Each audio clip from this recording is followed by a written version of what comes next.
Olá, seguidores do doc.com. Na tarde desta segunda-feira, dia 28 de dezembro, nós recebemos para uma entrevista aqui explicar tudo o que se passou aí por trás dessa operação do GAECO envolvendo CPI do Estado Digital na Câmara, todo esse assunto que movimentou a política aqui em Ponta Grossa nesse mês de dezembro. Nós recebemos o vereador Ricardo Zampieri. Boa tarde, Ricardo. Boa tarde, Eduardo. Boa tarde a todo o pessoal do DOC. Satisfação imensa, mais uma vez, poder estar aqui. Pois é, nós que agradecemos aí o seu aceite, né, do convite para vir conceder essa entrevista, esclarecer, levar aí a quem nos segue no doc.com, né? Afinal de contas, fica muito diz que me diz que é em relação a uma operação como essa que aconteceu, né? Antes da gente entrar na primeira pergunta aqui com o Ricardo, que ainda está vereador, vai até o dia 31, né? Até na quinta-feira, né? Só falando que nós adotamos aí as medidas de distanciamento, também estávamos usando máscaras antes, álcool em gel também usando. A pandemia, infelizmente, ainda não acabou, estamos na expectativa aí da vacina que solucione esse problema aí grave de saúde em nosso país e no mundo todo. Dito isto, Ricardo, vamos direto aí ao ponto, né? Dia 15 de dezembro, você foi acordado aí por pessoal do GAECO. Explica pra gente como ocorreu e por que você foi preso. Olha, primeiramente quero agradecer o convite, né, e até preferi vir aqui primeiramente no Eduardo, né, eu dei uma entrevista apenas à Globo até agora e vim conversar com você porque a gente acredita na imprensa imparcial aqui da nossa cidade, que sempre com isonomia traz a informação como ela se deve. Em relação à questão, foi acordado, até soube que dentre das 22 mandados de busca e apreensão, o meu foi o primeiro, porque eles sabiam que eu saio muito cedo, porque eu faço meu programa de rádio já a partir das 6h30, 7 horas. Então, realmente foi acordado com alguns murros na porta, né? E posteriormente, né, adentraram e fizeram todo o trabalho de busca e apreensão na minha residência. Por sinal, até eu havia me mudado há 10 dias, né? Então me surpreendi deles saberem já meu novo endereço, mas depois eu descobri que eles têm toda foto entrando na casa, então eles seguem a gente por alguns dias, né, para saber a nossa rotina e aí, posteriormente para realizar as ações. E são policiais de fora, né? Então isso que me deixou um pouco mais tranquilo, sinceramente. Quando soube que eram pessoas de fora, né? Eram de Londrina ou de Cascavel, eram 3 integrantes. Mas assim, Eduardo, em relação ao processo, por exemplo, dentro da minha casa, foi um processo muito tranquilo, né? A princípio, para mim, foi me informado apenas busca e apreensão. Em nenhum momento eu saberia a questão da prisão. Não foi me informado isso inicialmente, diferentemente dos demais. E aí fizeram todo o processo né, vasculhar a casa e posteriormente a isso nós fomos para, entreguei meu celular, meu computador, que eu acho que eu perdi, né, porque diz que demora um tempo para voltar, né. Fica como prova, né? Porque eles têm que fazer a perícia que eles falam, né, então e essa perícia diz que chega a levar mais de ano, então tem que comprar um telefone novo, fazer o quê, né. E posteriormente nós fomos para a Câmara, onde nós tivemos um mandado de busca e apreensão lá. E aí na Câmara eu fiz questão de entregar todas as informações, os documentos, né, que nós tínhamos, da CPI, o CD, todo o relatório. Né? E eles informaram que era por conta da CPI do Estado Digital? No início ali, quando eu comecei a especular eles um pouco em relação, porque eles entram primeiramente, né, a gente ainda, né, de pijama, né, camisa, uma regata, e o pessoal, a primeira coisa que eles perguntam é se a gente tem arma em casa, né, tem arma em casa, se bem que eles já sabem, eu falei que eu não tinha arma em casa. E aí a gente mostra tudo mais, como tem dinheiro e tudo mais, então eles fazem a varredura deles e depois, no decorrer do processo, a gente começa a conversar com o pessoal. E o pessoal realmente, comigo, foi muito tranquilo, pessoal simpático também, né? Até porque viram que eu não tinha nada a ver com a história. E aí, na sequência, a gente perguntou o que era, eles falaram que a questão do estar, falaram dos envolvidos, que tinha busca e apreensão, eles não sabiam muito que eles não são daqui, né? E aí eu pensei, poxa, na minha visão, né? Até estava o meu irmão que é advogado também, que está me acompanhando posteriormente, né? Algum tempo. E aí eu pensei, poxa, que bacana, estão investigando, né? Porque a nossa imagem que a gente tinha do GAECO de Ponta Grossa é que eles não investigavam. Né? Eu falei, que bom que finalmente estão investigando algo, depois de tantas denúncias, né? E achei que eles falaram, não, a princípio todos os membros da comissão estão nesse mandado. Eu falei, que bom, então estão investigando tudo, né? Fui para a Câmara, entreguei todos os documentos, feliz, né? Da investigação estar ocorrendo. E posteriormente ao promotor, no término de todo o processo do colhimento das informações, isso já era de chegar em casa às 6 horas da manhã, isso já era quase para meio-dia. Eles me informaram que eu tinha um mandado de prisão em aberto.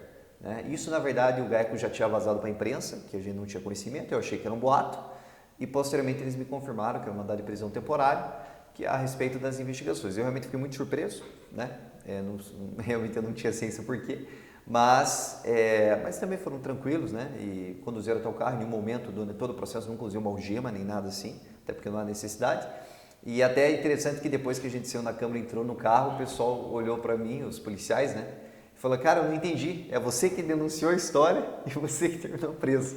Pois né? para quem, exatamente, porque muita gente, a gente vê os comentários e infelizmente as redes sociais, às vezes, elas investigam, né, entre aspas, e condenam já, né, sem saber o desdobramento aí das investigações.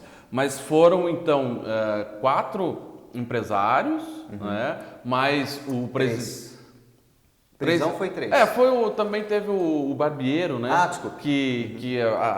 O João Barbeiro 3 da ali, empresa e um... Isso, exatamente. Que, segundo as investigações, está envolvido como um possível ali, intermediador entre o vereador relator, o vereador Valtão, né? Que foi o relator na CPI, né? E os empresários, né? E aí, mais o presidente da autarquia municipal, Roberto Pelissari, que... Somente ele e você tiveram as prisões temporárias e não preventivas, que daí são 30 dias. De vocês foram temporárias, 5 dias. Renovável por mês. E o promotor solicitou e a justiça acatou mais 5.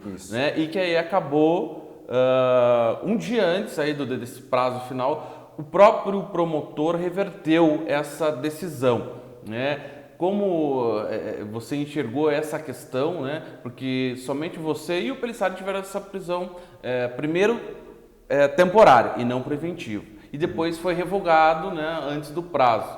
Você entende como essa questão, Ricardo?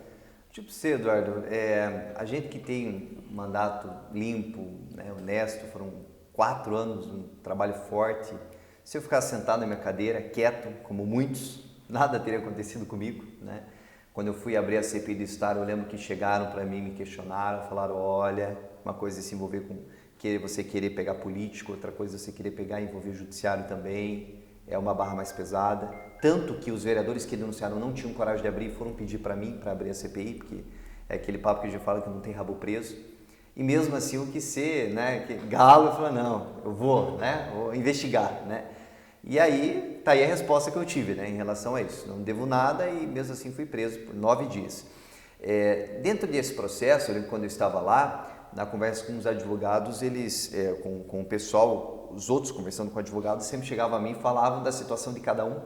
E os advogados deles sempre falavam assim, só o Ricardo Zampieri que eu não sei o que está fazendo aí. Né? Tendo acesso aos autos do processo, ninguém sabia o porquê, qual a motivação de eu estar ali dentro, porque realmente não existia envolvimento nenhum. Grampearam meu celular por 6 meses, não acharam nada, né? Enfim, fizeram todo o processo de investigação e não acabaram achando nada. E a única justificativa era o quê? O Ricardo precisa ser preso. Por quê? Para investigar, ele era o presidente da CPI, eu entendo. Para investigar se ele está ou não envolvido, nós precisamos que ele fique preso devido à influência política que ele tem, segundo eles, né? Porque ele é vereador, porque ele fez mais de 44 mil votos como vice-prefeito e porque ele é radialista, foi o termo que eles usaram. Só que eu perdi uma eleição, eu não ganhei a eleição, né? Meu mandato está terminando, né? E no rádio nós fazemos o nosso trabalho, que é uma das nossas profissões também, né? Então, assim, a única justificativa que se teve foi essa, que não é uma justificativa para uma prisão, nem de longe. Sendo que outros envolvidos, até outros membros, teriam justificativa muito maior, né, porque tiveram áudios, situações comprometedoras, vazaram relatório, parente até do prefeito municipal com situações comprometedoras nos grampos que foram colhidos pela polícia dentro dos autos do processo e não tiveram detenção nenhuma. Por isso que, na minha visão, eu acho que esse trecho da investigação foi politizado, né? Teve um viés político, nada mentira. Por quê? Porque eu tenho informações privilegiadas, até interessante tomar cuidado um pouco de falar aqui, porque eu não posso abrir investigação, porque senão é sigilo justiça, podem mandar me prender de volta, né? Se eu quiser falar muita coisa. Mas temos ciência que um dos informantes da operação é um rival político meu nessas eleições. E a investigação acontecia durante o período eleitoral, né? Ou seja, era de total interesse desse informante que eu entrasse junto nesse bolo, por mais que eu não estivesse, para uma depreciação minha política nas eleições.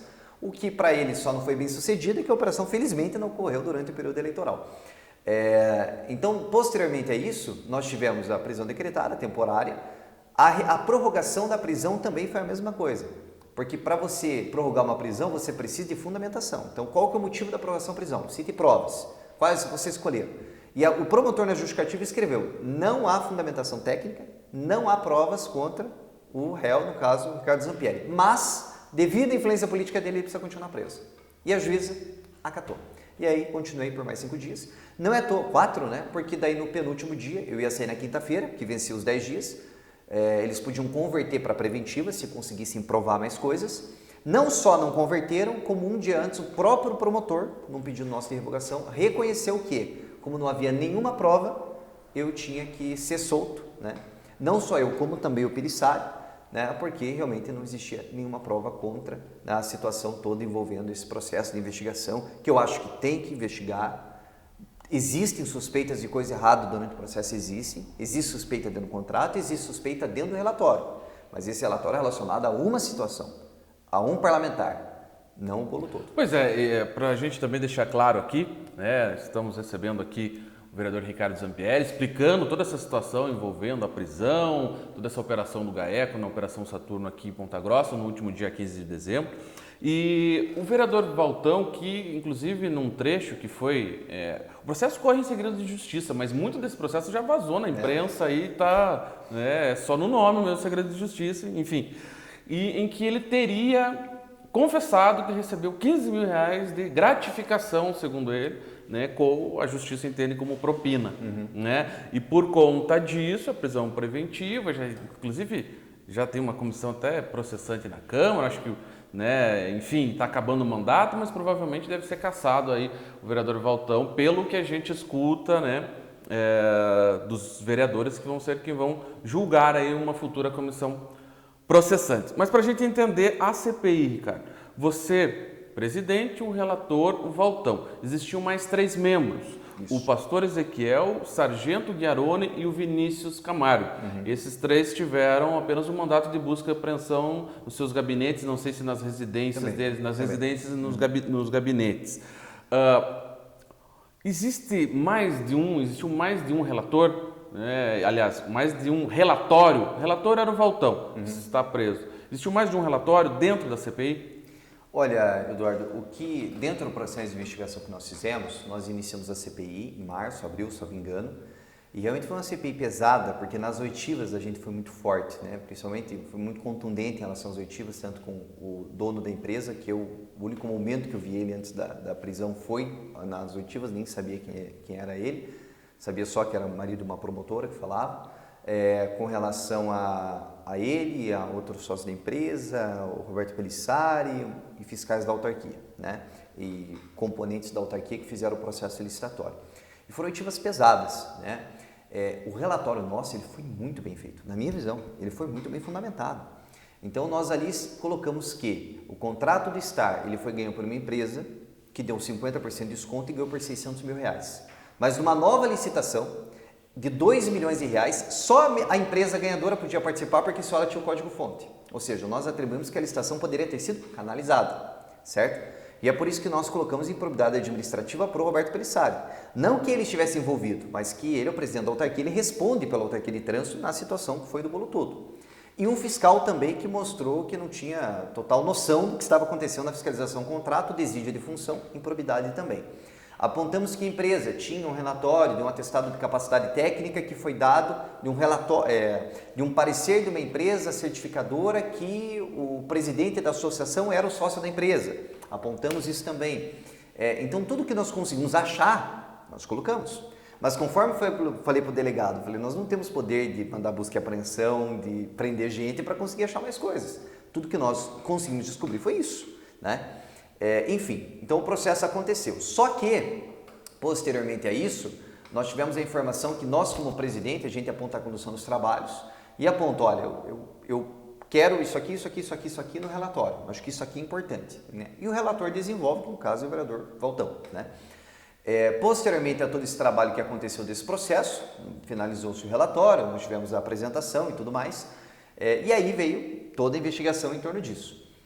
Se o GAECO queria que nós iniciássemos a empresa, particularmente nós não tínhamos fundamentação. Por quê? Porque para a gente iniciar não é querer, nós precisamos fundamentar tecnicamente, provar, né? Então, dentro desse bolo, dentro desse processo, chegou-se o relatório final, posteriormente a investigação que nós descobrimos aí, que dentre o que está sendo comentado, porque aí eu não posso comentar sobre isso assim abertamente, porque ainda está em investigação, salvo engano o GAECO nem apresentou esse relatório ainda, mas que existe uma suspeita, inclusive eles têm imagens de saídas de alguns lugares aí, que o vereador Valtão possivelmente possa ter recebido algum valor em troca da questão do relatório, né? Realmente para mim é uma surpresa e é uma pena, obviamente, assim como não só ele, mas outros membros da comissão também dentro dos grampos vazaram o relatório de forma antecipada para a autarquia de trânsito para saber, no áudio telefônico, um dos vereadores perguntando para o presidente se estava bom desse jeito. E o presidente até nem respondeu, porque o presidente nem estava tão vinculado a isso, nem queria adulterar o relatório. Mas, ou seja, o pessoal lidando com investigados, né, sobre a questão. Então, e essas pessoas não tiveram a sequência do processo, né? Então, por isso que eu digo que foram 2 pesos, 2 medidas. Agora, em relação à questão do relatório, foram 2 relatórios. Um relatório onde nós pedimos a improbidade, né, da autarquia dos membros da oposição. Eu, o vereador Valtão e o vereador Guiaroni. E um relatório mais ameno, pedindo para aliviar para a autarquia dos membros da situação. O vereador Ezequiel e o vereador Vinícius Camargo, né? Então, esse processo foi corrompido? É normal da política. A oposição, na linha da oposição, de cobrar e fiscalizar mais forte, e a situação de tentar amenizar a coisa, né? E isso aconteceu em praticamente todos os relatórios dentro da Câmara Mas é engraçado Municipal. que o relatório mais forte, né, e teve a assinatura do Valtão, não é? Essa é uma questão, porque teoricamente foi acusado... Aí o GAECO entrou numa... Eu vejo que o GAECO tem muita teoria da conspiração neles ali, né? É uma teoria da conspiração grande que eles... Né? E assim, até certo ponto, até entendo que tem que ser investigado. Agora, tem uns pontos que realmente estão delirando. Mas, com respeito, é claro, à investigação, mas é interessante se adequar à realidade. Mas assim, eles acham que o presidente da autarquia aceitou ficar, se submeter a ser indiciado, a ser chamado quase que de incompetente no relatório para tentar... Então assim, situações que eu realmente não entendo, não entendi. Mas o que se averiguou até agora, e assim, pelo que eu observo também, o presidente da autarquia não tem vínculo nenhum dentro desse bolo todo, pelo que deu para perceber, até porque eu investiguei firmemente eles e posteriormente acompanhei de fora o processo do relatório, mas não é à toa que nós fomos soltos antecipadamente e com reconhecimento, e acho que nem seremos denunciados por eles, né? Mas é claro, se não formos denunciados, de qualquer forma é uma situação em que eles estão realmente admitindo, poxa, prendemos vocês erroneamente, né? Claro que até a gente provar, porque é uma questão de honra, você mostrar mostrar, olha, realmente eu fui inocentado, mas o teu desgaste, né? E queira ou não queira, a ideia de atrapalhar e desgastar a tua imagem, essa já foi feita, né? 9 dias da imprensa, batendo o dia inteiro e focavam muito na minha imagem lá. Então isso, naturalmente, é o desgaste que conseguiram, né? Quem queria já conseguiu. E agora a nossa parte é só fazer esse trabalho de mostrar a verdade para as pessoas, né? Principalmente do que foi essa CPI. E é por isso que nós estamos aqui também para poder falar exatamente, né, como aconteceu esse processo, apesar de ser algo muito técnico, um relatório a mais de 120 páginas, mas de qualquer forma a gente precisa explicar para as pessoas realmente entenderem, né, do que se trata, porque conforme você mesmo disse, antes de qualquer coisa, antes de saber do que se tratava, muita gente maldosa, às vezes as pessoas que têm alguma amargura com ela mesma, né, tem algum problema interno dela mesma, da família, gostam de irradiar essa negatividade e gostam de criticar as pessoas à toa, né? E mesmo assim nós tivemos os nossos defensores também, que a gente agradece, muitos parceiros, as pessoas que confiam na gente, né, e saíram em defesa nossa, então gerou uma discussão grande aí nas redes sociais, pelo que a gente pôde perceber, pós-saída, né, porque lá a gente não acompanhava nada, mas depois a gente acompanhou o processo. Pois é, pelo que a gente percebeu também, né, e pelo que o que se fez público do processo, é que realmente ficou mais nessa questão da CPI, né, essa questão envolvendo a CPI, do que o próprio contrato da autarquia com essa empresa, a Cidatec, que aí teve o seu nome envolvido, contratada para fornecer aí o Star Digital. Agora, é óbvio que leva a crer, e como você falou, as investigações ainda não terminaram, né? Depois disso vão ser indiciados, né? O Ministério Público vai pedir o indiciamento, as pessoas vão responder a processo durante todo um trâmite aí judicial. O seu nome, por exemplo, pode estar, como pode não estar lá, Sim. Né? É isso E é um processo moroso, né? Exatamente. Mas o que a gente percebe e que leva, né, as pessoas a suscitarem, imaginarem, é por que os empresários gostariam de interferir, ou interferiram, ou tentaram interferir, né, num relatório de uma CPI se eles não devessem nada, né? É isso que fica e que o GAECO, a promotoria, a justiça tem que dar uma satisfação aí para a sociedade. E é por isso que eu fiz muito questão de enfatizar muito isso. Eu acho que a investigação tem que acontecer, é o que eu falei para o delegado, inclusive, que realmente eu fico feliz do GAECO estar atuando em Ponta Grossa, porque teve uma comissão minha que eu terminei um relatório de CPI que eu mandei para o GAECO de Curitiba, Eduardo, porque eu achei que o daqui não investigava, pelo menos era informado. Então eu realmente fiquei feliz do processo de investigação. Só, naturalmente, revoltado por esse processo ser politizado no meio da história. Mas, mesmo assim, independentemente da questão, existem as pessoas que vão ser inocentadas, obviamente. Eu sempre falo que para quem não deve não teme, então eu realmente não tenho preocupação nenhuma sobre o meu processo. A minha preocupação é apenas com a opinião pública, a minha preocupação é apenas trazer a verdade para as pessoas, é a minha única preocupação que eu tenho. Não tenho preocupação nenhuma com o processo, com a investigação e tudo mais, porque eu acho que quem deve tem que pagar, né? E quem não deve não teme, que é o meu caso. Então eu fico feliz realmente da investigação e se tiveram pessoas que receberam algo, uma vantagem devida, pessoas que tentaram corromper, pessoas que intermediaram essa situação, obviamente precisam ser punidas na medida aí que isso for comprovado ou não, né? Então a investigação precisa acontecer, mas obviamente o que me deixa chateado é que primeiro, revoltado mesmo, é que eles prendem para depois ver quem está no meio da história, né? Então primeiro vão prender, vão ver quem está no meio, né? E daí depois, ou na minha visão já sabiam que não tinha nada a ver, mas prenderam mesmo assim, com qualquer tipo de alegação para depois a gente porque consegue. o estrago feito na imagem, né, das pessoas, infelizmente às vezes as pessoas leem só o título da notícia, enfim, ou o início da operação, né? Porque a operação realmente você vê, a pessoa está presa, a pessoa já julgou, né? Mas tem todo um processo para dizer se aquela pessoa caso, por exemplo, estava ou não correta aquela prisão, né? No dia que tudo isso aconteceu, o pessoal mandou posteriormente que nós fomos parar na Globo Nacional, né? Na página da Globo.com, lá pelo vínculo com o presidente, né? Então é o aliado do Bolsonaro preso por corrupção no Paraná. Cara, isso para a imagem de uma pessoa é realmente muito delicado, né? E assim, quanto é o trabalho para você trabalhar isso novamente e pior, sem dever nada, né? Então eu acho que naturalmente estou tranquilo, né? Durante o processo da prisão também, a todo momento está muito tranquilo. Acho que o controle emocional é muito importante nesse sentido, então sereno, calmo, até porque, conforme disse, não devia nada, né? Passou o processo, né? Eu fico muito chateado pela família, que sofre muito, né? E até recentemente compartilhar aqui que o pessoal, até eu comentei hoje no rádio, que o pessoal me perguntou quanto que eu gastei com advogado, né? Ricardo, quanto você gastou com banca de advocacia, contratou em Curitiba, contratou em Brasília, quem que eram os advogados, quanto que você gastou? Falou, poxa, eu não gastei nenhum real, porque quem me defendeu foi o meu irmão e os meus amigos, né? Nós temos uma amizade grande, né?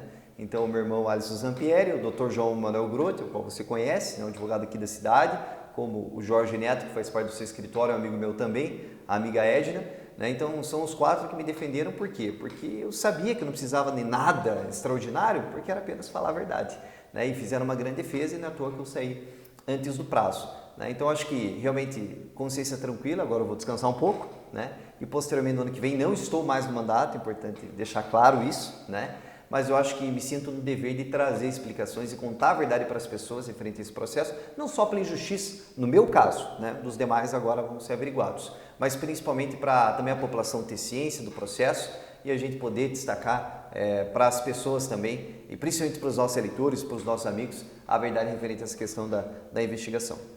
Pois a gente está aí, eu acho que chegando mais para a reta final da nossa entrevista, mas é interessante a gente falar também, Ricardo, dessa questão que envolve a sua trajetória na política, né? Você é um jovem, liderança, né? Surgiu aí, foi eleito, né, para vereador, já com aquela ideia de não reeleição, né? Tanto que foi aí já candidato a vice, fizeram uma campanha junto com o Márcio Paulic, com 44 mil votos, como você mencionou. Muita gente já falava, o Ricardo tem uma carreira aí promissora na política pontagrossense, né, já cotado aí para ser candidato a deputado estadual, enfim. Até que ponto isso te desanima ou até que ponto isso influencia num projeto político aí para frente? Bastante.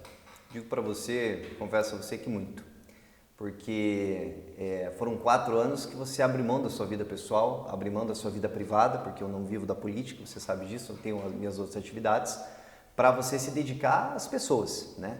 E quando você trabalha de um afinco grande, né, trabalhando de uma forma intensa, e infelizmente tudo isso termina com isso, né? Eu quando saí lá em Curitiba, no outro dia eu conversando com um cidadão próximo da política, e ele comentou, tá vendo, Ricardo, o que adianta? Sei lá, renunciar diária, renunciar a privilégio, né, pagar de situação de não faltar em uma sessão, trabalhar que nem um condenado. Se você tivesse ficado no teu cantinho, como qualquer outro, nada teria acontecido. Então a gente vê que exatamente as pessoas que tentam fazer acontecer são as pessoas que têm uma vida mais difícil nesse processo. Eu não vou abrir mão, eu acho que independentemente da situação, eu acho que nós vamos sair mais fortes. Claro que é um processo, é tempo ao tempo, né? Até porque tem todo um processo de investigação, mas nós vamos sair mais fortes. Não posso cravar para você o futuro, porque o futuro a Deus pertence. Eu acredito que nem eu comentei com você nos bastidores, que a gente aprende a valorizar as pequenas coisas e principalmente convive em família. Né? Eu falei que a primeira coisa que eu quis fazer quando eu saí de lá era tomar uma coca gelada, né? Com gás. Então você aprende a valorizar os pequenos detalhes e valorizar de forma geral, né? E obviamente você repensa, né, toda a sua trajetória. Todos sabem que eu gosto muito da política, gosto das pessoas, mas reavaliar qual vai ser, né, esse cenário, de que forma nós vamos trabalhar isso para frente. Que nem eu disse, não tenho mandato agora, a próxima eleição daqui 2 anos, e realmente eu temo muito em falar qualquer questão de candidatura agora, né, e que eu vou reavaliar muito sobre isso nesse sentido, porque eu temo que se eu falar que eu continuo como um candidato, né, eu possa continuar sendo perseguido até nesse processo de investigação mesmo. Então, nesse sentido, realmente a gente vai reavaliar todas as situações, todos os cenários, mas digo para você, independentemente do que aconteceu, nada me tira que foi muito gratificante essa trajetória que, conforme você mesmo disse, não foi a reeleição, não acredito nisso, acho que a política é de renovação, de novas ideias, de novos formatos, fiz a minha contribuição enquanto eu podia e talvez, quem sabe, se Deus permitir, possa contribuir numa outra forma, num outro cenário da política ou de um outro cenário, um outro formato, mas principalmente para estar perto das pessoas, porque independentemente disso, eu tive muitas pessoas, muitos eleitores, muitos apoiadores que eu adquiri nesse processo de 4 anos, que me defenderam, que acreditaram em mim, né, relatos aí de pessoas que estavam realmente muito preocupados comigo, e essas pessoas eu devo satisfação e eu devo sempre o carinho e o meu respeito a todo mundo. Então, agradeço principalmente a você também, né, pelo jornalismo imparcial, de dar a oportunidade de a gente poder conversar com as pessoas e, obviamente, a gente poder falar a respeito disso, né, principalmente não só pela cobertura que se fez durante as eleições, mas agora também, né, trazendo a verdade, né, e principalmente colocando, né, na reta final, quando eu fui solto, que não existia, o promotor me soltou, o mesmo que me prendeu, que me soltou por falta de provas ou qualquer tipo de fundamentação técnica. E é aquela questão, cabeça erguida, tranquilidade, vou descansar um pouco, eu falei para você que eu não descansei depois da eleição, descanso um pouquinho e ir para frente, o futuro a Deus pertence. Tá certo, então, muito obrigado pela entrevista aqui no Doc.com, Ricardo. Obrigado, Eduardo Farias, agradecer a todos vocês, parabenizar pelo novo espaço, está muito bonito o espaço aqui, espaço amplo, né, e que merece ir para um jornalismo sério e responsável, e agradecer a todo o pessoal que nos acompanha, né, e acompanha a gente aí nas redes sociais também. Muito obrigado. Muito bem, essa foi a entrevista com ainda o vereador Ricardo Zampieri. Nós vamos ficando por aqui e vamos deixar claro também que, à medida que as notícias forem surgindo e as pessoas, né, citadas na operação, né, quiserem falar, o espaço do Doc.com está aqui aberto. Vamos fazer o convite para o próprio presidente da autarquia, Roberto Pelissari, vir também conceder entrevista. As pessoas que ainda estão presas preventivamente, mas porventura aí sejam soltas ou venham a ser soltas ao final aí do período de prisão preventiva, também estaremos aqui com o canal aberto, né, levando as informações, bem como estamos levando as informações aí diariamente a respeito das ações do GAECO, das ações da Justiça e da Promotoria. Afinal de contas, nós prezamos aqui por um jornalismo imparcial, levando as informações para que você aí que nos acompanha tire suas próprias conclusões. Nós vamos ficando por aqui, doc.com, você bem informado.